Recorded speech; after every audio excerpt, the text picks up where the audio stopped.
Okay, hi. Basically, this is your review for your final exam, and I'm going to put it in pieces. And the only way I felt that I could really do that effectively was to go buy your book, and you may as well. It's a fairly decent book, but I don't think you really need to read the whole thing over. Although God knows it wouldn't hurt you. You might learn a lot if you did. Um, you'll be able to use your books and your notes during the exam. You just can't talk to each other. That's all I ask. And I'm going to highlight what I expect you to know today. Hopefully, I'll even give you a few of the questions on the exam. And they're going to be short answer for the most part. I doubt I'll do any multiple choice or true and false. It's possible, but I don't think so. And there'll be one or two short essays. So you have to think conceptually. You have to think about what it is we're trying to get here. And I think you can do it. Now, the idea, I think, the introduction to this course is all about why you're doing it, and it's got to be more than I want a doctorate so that I can enhance my career. I think you want to be, when people ask you, for example, why you want to do research, you should have a good answer, because they're really you can do your work without a doctorate. You can do it with a master's degree. You should be able to tell people why you're interested in this particular type of research, and you should know the value and the point. So one answer is that there are many ways of knowing, but science, the scientific method, works the best. With the scientific method, you can essentially study some aspect of virtually anything. The world is open to inquiry. As social workers, we really need to understand social work research and how it is conducted, how results of a study become meaningful, and in order to see, we want to see the evidence. We want to be able to provide evidence to funders who might want to spend money on projects, for example. Justify evidence to justify policies. We use our evidence to justify policies that will directly affect people's lives. We should also be wondering whether or not our direct practice with people is effective.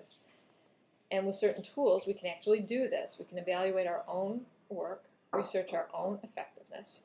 There may be a time, you might say, that an agency you're working for will need to evaluate its effectiveness. And having a solid understanding of research methodology, knowing how to put together a study, is going to be worth something. You will become a valuable asset to the agency. And if you're interested in changing the world, you can evaluate whether or not our laws and social agendas are working. If they're not, we can lobby for change based on measurable empirical research findings. And finally, you should tell people that it's important to you as a professional to be able to read the latest studies about issues and treatment in the field. And you want to be able to read them critically, not just swallow everything you read just because it looks scientific and has a lot of statistics to back up their findings. Okay, I want you to be able to tell me a little social work history on this final exam. Look up, and I think it's in the first chapter, who discovered that social work practice was not effective, and when did that happen? It turns out, hold on a second. Oh, you don't want to leave a message. Anyway, it turns out that researchers evaluated general social work practice, but they couldn't justify it as effective, the profession, and when they did that. And the general perception of social work tended to be that it just didn't matter particularly, our work. And DSWs, in those days they called them doctors of social work, conducted studies on specific interventions and found, indeed, that using more definable methods that could be observed, our work is indeed observably effective with clients.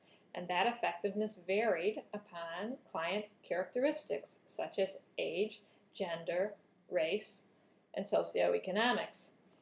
Also, things mattered. Also, what we call the role of the therapist. The therapist mattered. The different types of experiences the therapist had. The different ways the social work engaged clients mattered. This is why there's a push. There still is a push to codify treatment and to teach social work methods by the book. Psychologists in particular engage in research treatment interventions and train clinicians to use manuals to standardize therapy. The more standardized a therapy, the more it can be regarded as reliable. if everyone can do it the same exact way, we can show that it is the treatment, not the therapist, that is effective. And of course, the therapist doing the treatment will become more effective. This is a huge step in the right direction in terms of what we call showing effectiveness in our work. Okay, we're going to continue with this in just a second. You can get up and stretch your legs.